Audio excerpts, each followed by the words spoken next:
Hello, and welcome back to Single Women Retiring Abroad. Thank you again for joining me. Today I thought I would talk about oh my God, here is the drilling. As I was getting ready, I could hear somebody drilling outside in the hall. My apologies. Hopefully you can still hear me. Anyway, I thought today I would talk about the pesky rainy season. As I go through different Facebook pages, I notice a lot of people are asking, well, I have my trip scheduled. How much does it rain? And they're just really concerned. So we're going to talk about that. But before we get into it, I realized there are a few more cultural norms that I need to just touch upon.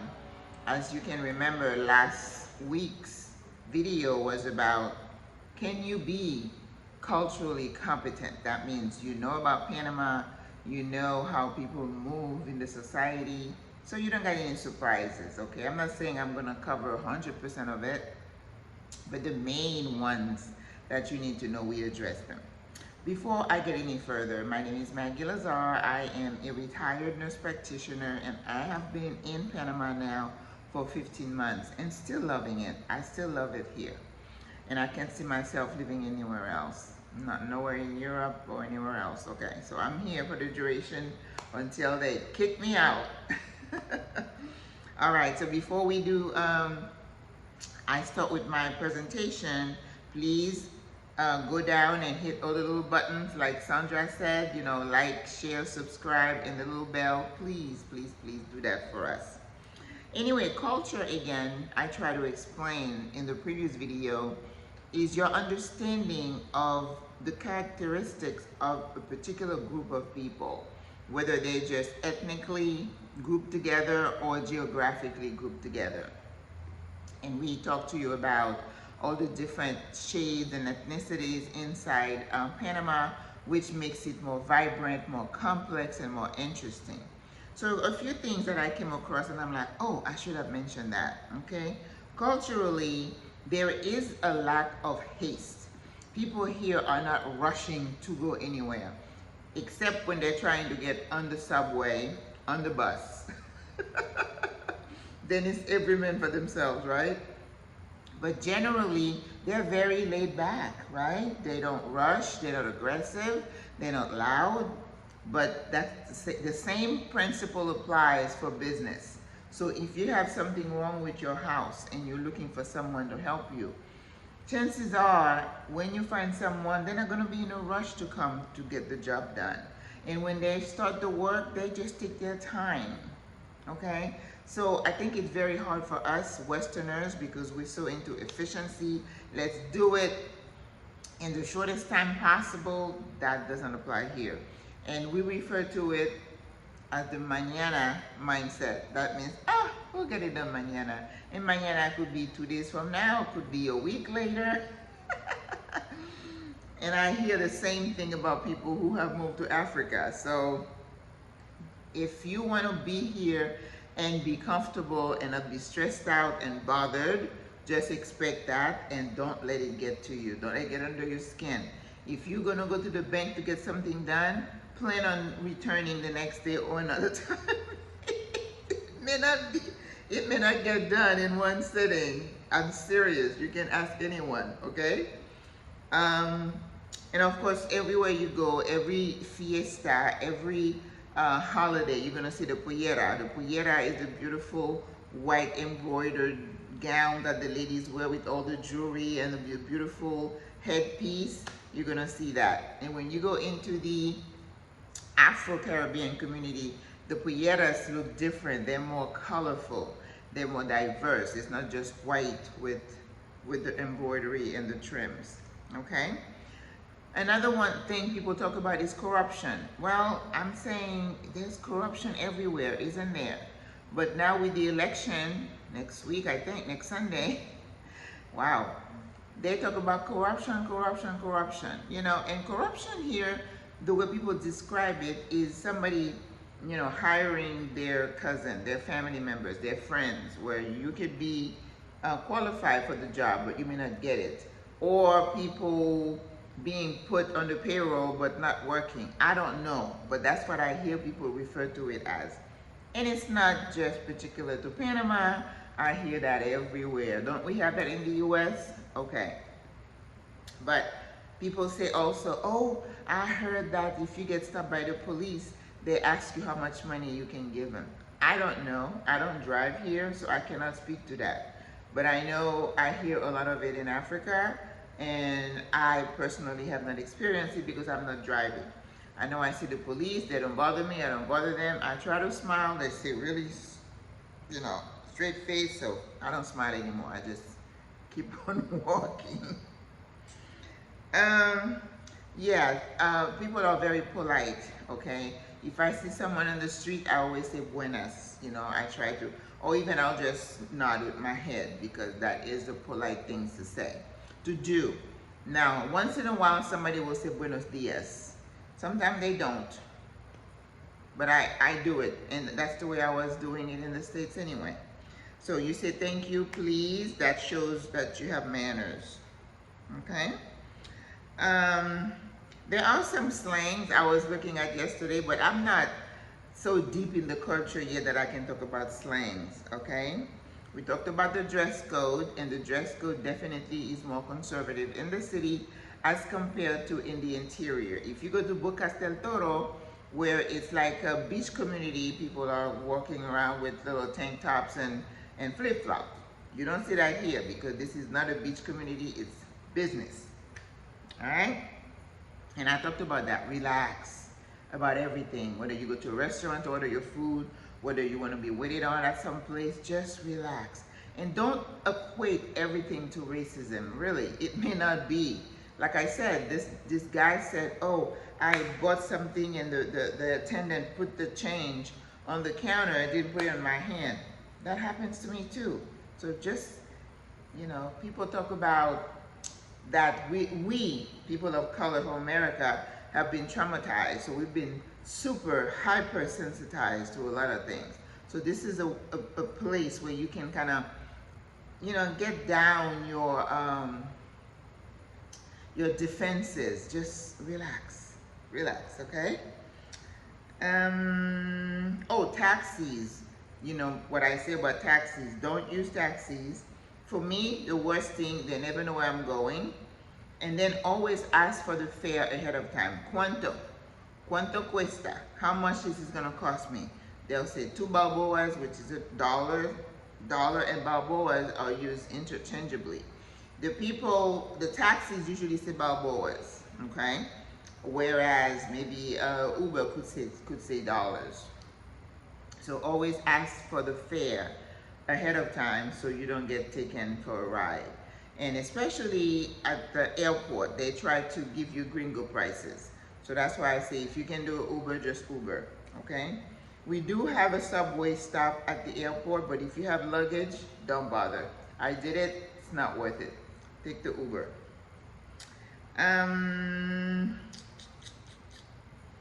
Sure. Tips. Okay, tipping. If you go to a restaurant, you're expected to tip about 10%. Propina, they call it propina. You say 10%. But I usually do 15. Some people say we are messing it up for the rest of the workers here or the population because we're tipping higher. I'm sorry, I just do 15. And you know, in the States, sometimes I do 20, depending on how good the service was, right? Smoking, very few people smoke here in Panama City. I don't know about the interior, but there is no smoking allowed inside buildings.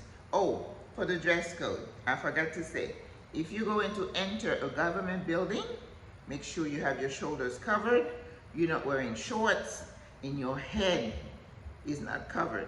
If I'm going in a bank, I can't wear a cap. They ask me to take it off, all right? So I have to always say, oh shoot, I can't go in the bank because, I mean, I can wear this headband, but I cannot have a wrap or a baseball cap or some kind of thing like that. Covered, your hair should be uncovered. Be ready for random police stops. This is nothing to do with you. They do it to the citizenry. They'll stop and ask for your ID. Now, when you're a resident, you have your card, you just show that. If you're a foreigner, you're a visitor, always have a copy of your passport with you. Some people say a certified copy. I don't know. I used to only have one copy. But if you have your passport, that's fine too. Because if you're traveling in the interior and you're traveling long distance, they get to a point where the police will come on and then they will check everybody's ID. And on a couple of occasions, they've taken someone off the bus. Because, you know, in their computers, if you have anything, any outstanding something, they'll take you out. All right? The last thing I want to say about that is somebody asked about LGBT. LGBTQ, you know, they're here, and gay marriage is not recognized in Panama as of yet, but people who are LGBTQ say they have not faced any kind of harassment or anything like that. So this is not a major issue here. All right, so let's talk about this pesky rainy season. This is late April, and apparently the season is starting a little early because right now it is very cloudy. I love a cloudy day. That's just me. But typically the rainy season runs from May through like the end of December. That's the rainy season. And what does that mean? That does not mean it rains every single day, or does it rain all day long. No. Usually, like I'm from Florida. We have rainy season in the summer, right?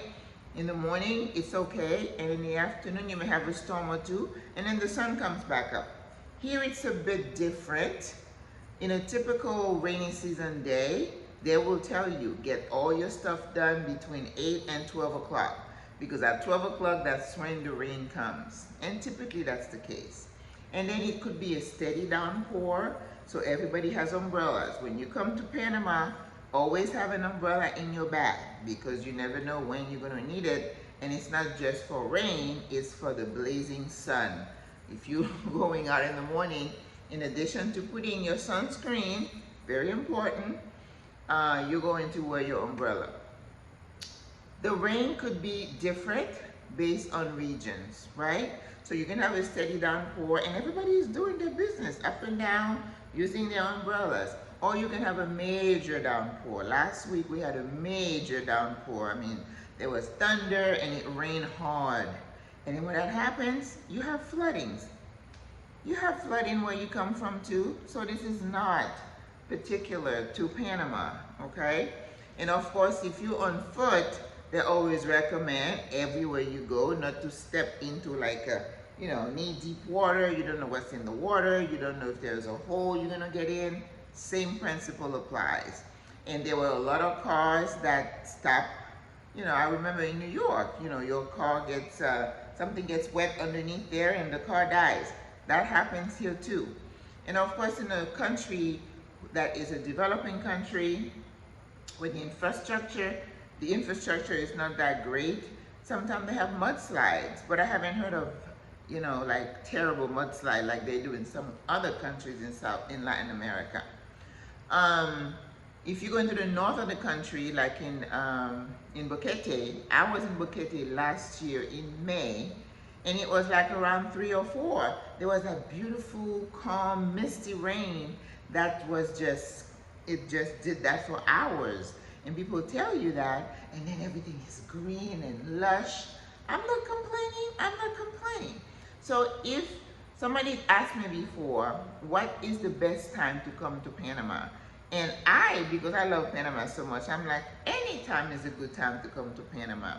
But if you're like me and you don't really like to travel in bad weather, I cringe that when I'm on an airplane and then the wind, oh my gosh, I feel like I'm just really gonna go meet the Lord. And there is nobody there usually for me to grab somebody's hands, and I'm like sitting here and praying hard. But so I would say if you want to visit and you don't care to be involved in the rain so much, you need to schedule your visit between January and April. So that gives you only about 4 months, right? And even in those months, you may have scattered rain. Now understand that with Climate change, and if you don't believe in climate change, this is not a debate about whether it's real or not, but we all know that things have changed. The weather patterns are a lot harsher, fires, flood, and everything is not as predictable as they used to be. So last year we had a major drought here in Panama. When I was again in the interior last year, you should have seen the streams and the rivers, they were dry. And what was really heartbreaking was it affected crops. There were things like niame, which is a type of root. We call that yum where I come from. They got attacked by disease because of the lack of water. The cattle was affected, they were dying. So these acts of nature can really be hurtful to people who are already vulnerable, right? So from January through March are your best month not to get involved with the rain. But if you come during the rainy season, that's why I tell people I don't want to be traveling in the interior on a bus or even driving during rainy season, because you never know where you're going to get caught in a major downpour, and the roads may not be as they are here in the city, right? So if you're in the city, just do whatever you need to do during the day and just plan on being home in the afternoon some days, not all days. And not all activities are weather dependent. If you just need to take an Uber to go somewhere and back, the rain shouldn't stop you. I remember getting caught in a really major downpour last year. I had gone to Mercado de Mariscos where I bought my food and I had it in my hand. I called Uber. I think the order changed 3 or 4 times before I could find an Uber. And then where they were picking me up, I had water to my ankle, right? Those are the kind of things you expect. And again, Panama is a tropical country, so you have to think of tropical weather. So I hope that answers some of your questions. Don't let the rain keep you from visiting, but if you have a choice and you don't want to deal with the rain, just come during the dry season. And the dry season is usually the high peak season where your Airbnb's rates are gonna go up, okay? Because they know that's when everybody comes. So the rest of us are here. I love the rain, I enjoy the rain. It's a nice break from the constant heat and sunshine. So hopefully if you have any more questions, please feel free to send me an email, a message. I'll be glad to answer them. But we need the rain. You've read in the news that Panama, the canal, the water level is low, so it affects how many ships can go through, the weight of the ship. So agua, they say water is life, right? So all the politicians are talking about water. Some communities still struggle to get potable water. Everything depends on water, so it is a big deal. And of course, we are at the mercy of the elements. We, do not control how much water, how much rain we get. So every time there is rain, I say thank you, Lord, because I know how much we need the rain. And even wherever, in the world that they have drought, we always pray and are thankful for the rain. What we don't want is like an over excess of it, because then it creates other problems like we saw in Dubai recently. But we are not in control of the weather. Hopefully we realize that. And we just take precautions to mitigate any complications, but we can't control it. So come visit, enjoy Panama, bring a raincoat, get some umbrellas, and get out there. They don't have the issues that I have where I come from with the lightning strikes here. I've heard thunder a couple of times, and you may have a bad storm here and there, but nothing crazy. And no earthquakes and no, what is it that we have no, not tsunami. Tsunami is when you have an earthquake. Tornadoes, no tornadoes and no hurricanes here. So We'll take a little rain. It's so hot anyway, it cools us off. All right, so I hope you enjoyed this presentation. Next week is gonna be fun. I have started to line up some interviews. I'm going to interview some people about different subjects, but definitely subjects that are of interest to those of us who have relocated and the services that we're trying to have around us to make sure we age in place, because we are vintage. We are vintage and we want to age gracefully. All right, I will talk to you next week. God bless you. I love you. Au revoir. À la prochaine.